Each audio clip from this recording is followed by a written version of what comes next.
In this lecture, I want to look at the issue of family planning. Now, family planning is not merely identical to birth control or limiting the size of one's family, but really is part of our God given responsibility as stewards. Because the Bible makes clear that we are stewards over everything that God has entrusted to us. Ecclesia has a book on biblical stewardship. And our stewardship includes stewardship over our families. Now, one important part of our responsibility as stewards is planning and acting thoughtfully and responsibly in all areas of our lives. I mean, the fact of the matter is that we plan in all other areas of our life. But to fail to make plans regarding our families is irresponsible and not good stewardship. I mean, we plan what we're going to eat today. We plan how we're going to spend our time today, what we're going to do. I mean, we plan everything. We plan our daily activities. And to fail to plan concerning our families, which is the most important set of responsibilities that we will ever have, including planning the size of our families, is highly irresponsible and really cannot be justified. Now, family planning is part, as I say, of our general responsibility as stewards, and is more particularly related, I think, to economic stewardship, because family planning relates to the quality of life for ourselves, our spouses, and the children we propose to bring into the world and that we bring into the world. Family planning involves one's planning and planning for the family. Planning is thinking ahead and providing for one's family. It's an aspect of managing one's household well, which Paul lists in 1 Timothy 3, verse 4, is one of the requirements to be in leadership of the church. One requirement is you need to manage one's household well, and that includes planning one's household well. So remember, we are responsible before God for every child that we beget. Now, everything that we do has side effects or consequences. If you eat too much, or drink too much, or do anything to excess, there will be adverse consequences. Now, we all recognize this, and we plan accordingly. Well, the same, it seems to me, is true with respect to having too many children. In other words, children we can't afford to properly care for, we can't properly nurture or educate or prepare them for adulthood with reasonable prospects of a decent life. We should take that into account and plan accordingly. Now, when we plan concerning our families, including planning the size of the family, and ultimately God is in charge, we might say, I want to have 6 children, and we only are able to have 2 or 3, or none. Or we might say, no, we want to limit it to 2 or 3 kids, and God grants us 6. But when we're thinking along these lines, to plan about our family, I think there are a number of factors that we should take into account.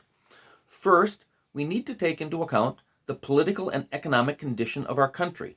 I mean, look at the peace, prosperity, resources, opportunities, an area that you live in, and your own prospects and those of your family. Because family size affects the prosperity, resources, and opportunities of others in your society as well. Depending upon the particular circumstances that you're in, creating large families may be an act of selfishness, which contributes to social instability, poverty, and other problems. Now, back in the day, when the Bible was written, societies were agricultural, they were very tribally based, and The strength of the tribe and the clan depended upon large numbers of having large numbers of children, because the different tribes were frequently at war. The children provided useful workers in the fields, and so on and so forth. Our society, to a large degree, and this is true obviously in the West, but also in East Africa, is not like that today. And so we need to consider this. Another thing I think we need to consider is our ability to afford land and the size of our house. If you cannot afford living quarters adequate to meet the needs of a certain number of children, then I think one is irresponsible to produce more children than you can adequately take care of, that you can adequately house. We need to take into account our ability to adequately provide for our children, including being able to meet their health and nutrition needs, pay for their educational needs, and meet their spiritual and other needs. Because if you don't have those kind of resources, you're going to be held accountable by God for actually acting selfishly and irresponsibly. Because think about this. To beget children, but then not be able to pay for their education, means that you are willfully sentencing those children to a lifetime of bad jobs, poverty, ill health, and extremely limited opportunities. That's not loving your neighbor as you love yourself. To beget children, but then not be able to afford mosquito nets or meet their other basic health needs, means that you're sentencing them to a life of misery. Is that really how you love your children? To beget children but not be able to provide for them financially is a very serious sin. In fact, Paul says in 1 Timothy 5, verse 8, that if anyone does not provide for his own, and especially those of his household, he has denied the faith and is worse than an unbeliever. Do you think about that? Well, you should. As I said, marriage and the family are spiritual at root. And what we do in terms of bringing new human beings into the world has serious spiritual consequences. To beget children, but then not have the time for them, is failing them in important needs, spiritually, intellectually, and in terms of their relational development. God will hold us accountable for this. One needs to consider the age and health of one's wife. Is she being put at risk by having more and more children? Because pregnancy and childbirth can take a huge toll on the woman's body. And sometimes men just feel they want to produce as many kids as possible. Is that really showing love to your wife when you might be very much adversely affecting her physically? You need to take a look at the age and health of the husband. Now, many men continue to produce children when they're too old to have any real relationship with them, when they're no longer able to work and support the children, which means they are risking dying while the children are still young. Producing children under those circumstances, it seems to me, is really selfishness. And it sentences, then, the wife and the children to real prospects of having to suffer and live hard lives of grinding poverty once the father has died or is now old and incapacitated. You also need to consider potential risks to the children. Is there a risk of some genetically transmitted disease? Now, so there are a number of important factors. I know, for example, my wife and I, and we talked about this before we got married. And I think that's important, that a couple needs to talk about these things before they get married. Because it may be that one partner wants a lot of kids, one doesn't want any at all, or only one or two.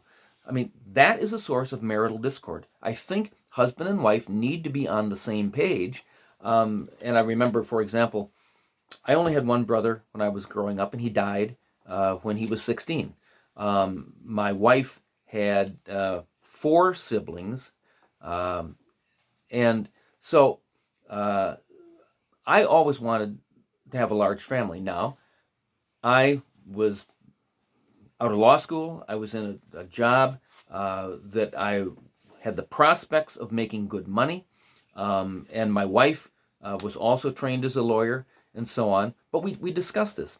I wanted 6 children, and she talked about wanting 4, and we sort of compromised by saying that we will plan and try for the first 4, and if God gives us any thereafter, well, then hurrah, we will take those. And we ended up with 6. The first 4 were planned, the second 2 weren't, and we wouldn't throw any of them out. But we had the wherewithal, financially and otherwise, to be able to take care of them. And fortunately, my wife decided to stay at home as a full-time homemaker and mother, and so they got, good relationship, good education.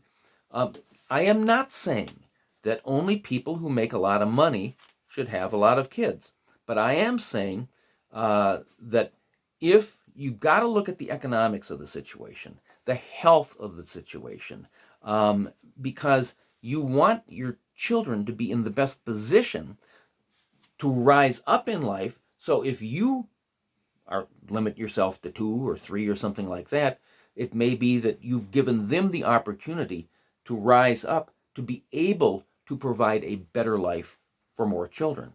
Now, let me talk a little bit about a Christian approach to birth control.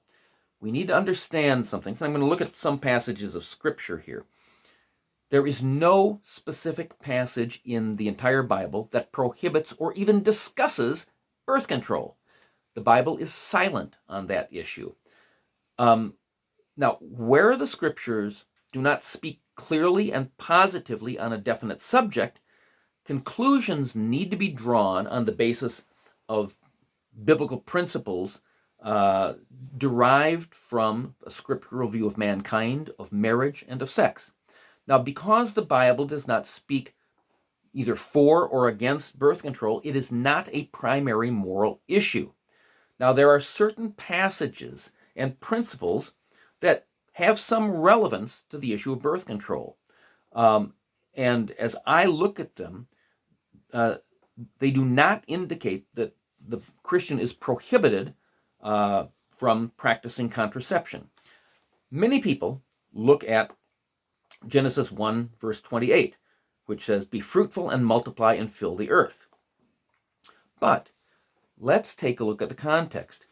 I mean, as we point out in our book on biblical interpretation, context is king for determining the meaning.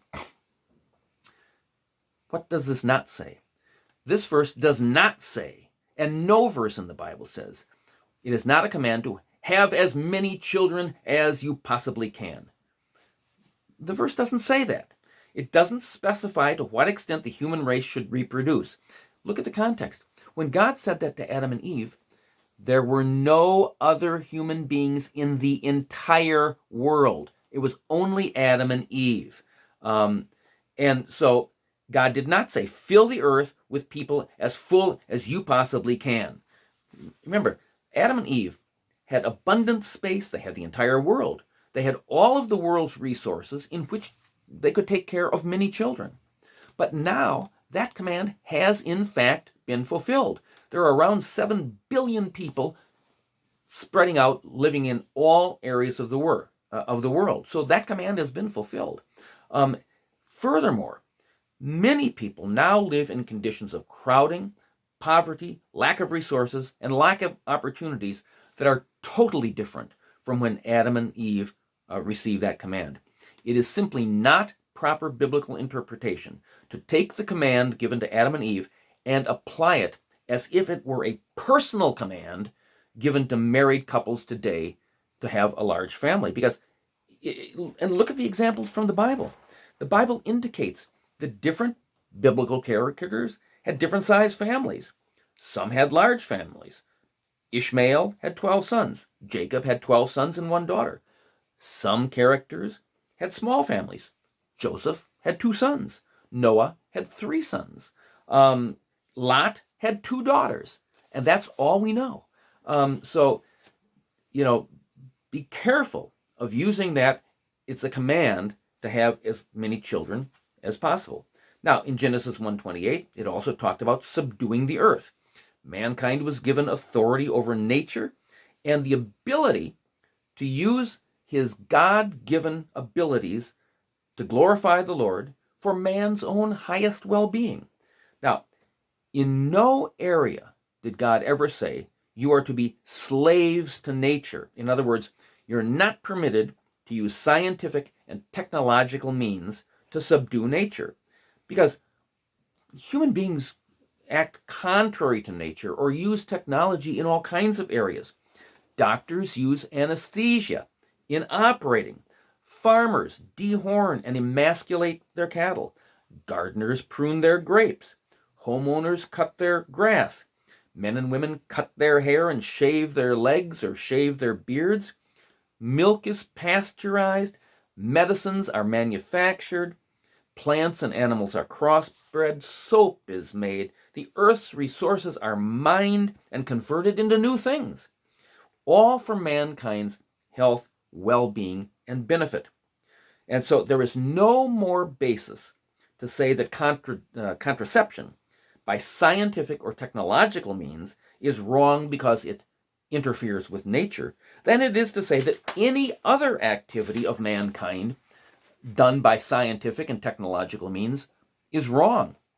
In fact, if it's morally wrong to prevent life by contraception, then it's also morally wrong to prolong life by surgery, hospitals, or medicine that defy natural law. So again, we can't be restrictive or selective, I should say, in the things that we think science and technology may be used for and may not be used for. Because if we were, we'd still all be living in mud or grass huts, walking or maybe riding on a donkey instead of having automobiles or motorbikes or airplanes and living in, multi-story buildings. All of these things, God, He's given us a brain. He's given us the ability to use these things for the betterment of mankind. Now, so another verse that sometimes is appealed to is Genesis 38, verses 8 through 10, where Onan, it said, wasted his seed on the ground. But again, we need to understand the context of that. The context was the ancient Israelite law of what's known as levirate marriage. The law required a man to marry the wife of his brother if the brother died childless. And so any children produced would by legal fiction be applied to the dead brother. Now, in Onan's case, his brother had died childless. And so was the firstborn son, Onan was the next, and would have inherited a double portion of his father's estate, as would any fictional, children born to Onan would be deemed they would inherit. So what's going on was Onan devised a trick. He ostensibly took his responsibility to have sex with widow Tamar, but he made sure that no child would result from the union by withdrawing coitus interruptus and spilling his seed on the ground. So, in other words, he hoped to gain for himself his dead brother's inheritance as well as his own inheritance. In other words, greed for property was Onan's motivation. Now, God judged Onan for his greed and failure to obey the law, but not for practicing contraception per se, in and of itself. The passage has absolutely nothing to do with contraception generally. Now, there is, in Proverbs 6, it talks about how God hates hands that shed innocent blood. Well, this shows us that there is a fundamental moral distinction between contraception and abortion. Contraception does not shed innocent blood. It simply prevents a new life from being conceived. it does not take a life that is already in existence. Abortion, on the other hand, does shed innocent blood. Abortion takes the life of a person already living. Consequently, abortion is a moral evil which the Bible does not permit. Contraception is not a moral evil like abortion. Now, in 1 Timothy 5, verse 8, there is a requirement that says, we must provide for his own, especially for those of his own household. I mentioned that earlier in this lecture. Family members are required to take care of each other physically, materially, and financially, and in other ways, emotionally and spiritually. And when children are being raised, primary responsibility rests with the parents to do this. And if you don't do that, as I said earlier, the parent has denied the faith and is worse than an unbeliever. So, if anything, particularly given the radically different circumstances that face people today compared to those that faced Adam and Eve, 1 Timothy 5, verse 8 logically trumps or controls Genesis 1, verse 28, not the other way around. In other words, if a married couple has the space, resources, and ability to properly care for a large family, then they certainly may have a large family.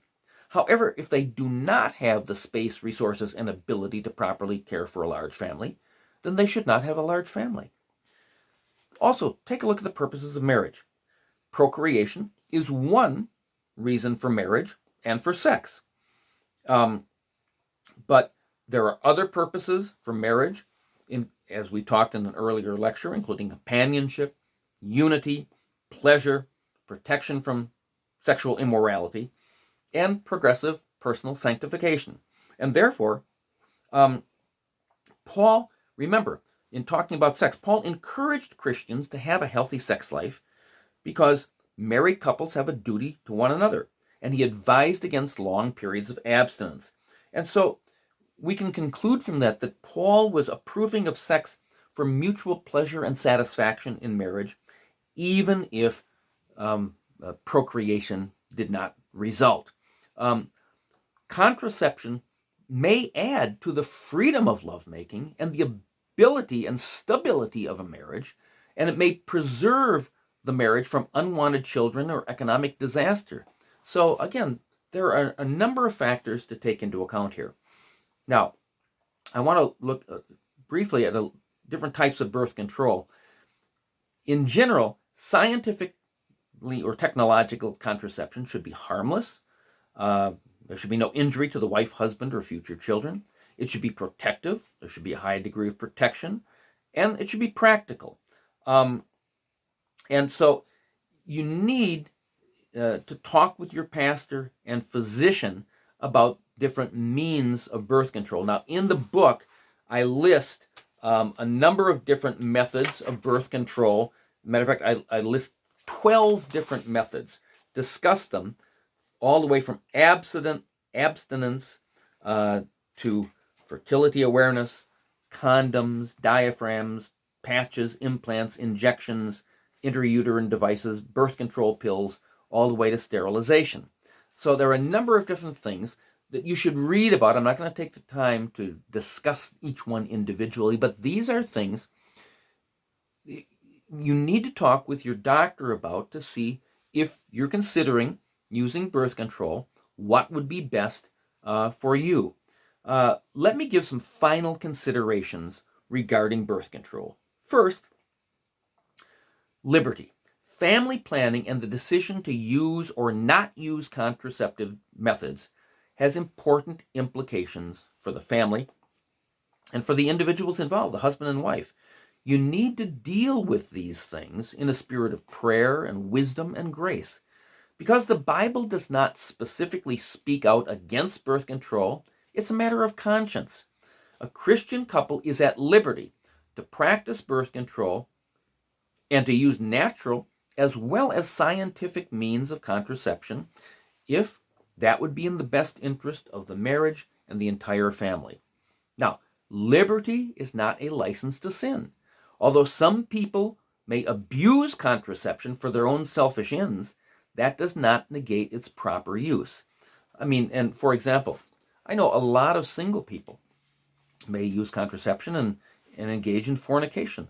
That's wrong. And they engage in fornication because, they're using contraception. That's wrong. We talked about that. The biblical sexual ethic is sex within marriage and abstinence otherwise. And the fact that contraception may be used to facilitate sexual immorality does not negate its proper use within the context of marriage. Now, another thing I want to mention here is adoption. God, in his divine providence, sometimes does not allow couples to have children, or, you can have only one or two, but then because of some medical problem or other problem, a person cannot have another child. In such cases, a happy home can still be established with multiple children. Adopting children is one of the most sensible solutions if a couple is unable to have children of their own. My wife and I know a couple, actually more than one, who for various reasons were not able to have children of their own, and yet they've adopted children. They love those children so much, and the fact of the matter is that adoption meets a great social need. It helps to relieve poverty and overpopulation, and there are thousands of orphans who need to be adopted into loving Christian homes. And adoption shows the love of Christ to the least of these. It is the essence of pure and undefiled religion, according to James 1, verse 27, which is taking care of widows and orphans. Remember, God has adopted us into his family, and to adopt children into our family is a very godly act. And so let me conclude by saying, as I've mentioned, the Bible forbids premarital and extramarital sex. They are violations of God's moral law, and therefore single people have no legitimate biblical need for contraceptive devices. And so if we live according to biblical principles, God, our situation now is different in many fundamental ways from the situation that faced Adam and Eve. Some families feel called and have the wherewithal, financially, emotionally, time, and otherwise, to have larger families, and praise God if you do. Some families don't, and praise God if you don't. But that's why this whole issue of family planning, it should be discussed, I think, before marriage, but then even after you get married, circumstances may change, okay? But it needs to be discussed with your pastor, with your doctor, between husband and wife, prayerfully, thoughtfully, biblically, so that you can discern God's will for you and your family, and that every child you are granted, whether naturally produced by you and your spouse or adopted, will be loved and will be taken care of and brought up in the training and admonition of the Lord, so that they will be Christian to the extent that you can. I mean, ultimately that's between them and God, but they will be brought up in the Lord, and you will be able to provide them the best upbringing financially, emotionally, and in terms of giving them the opportunities educationally, so that they will be able to stand on their own 2 feet, develop good households when they get married, and bring children well into the world.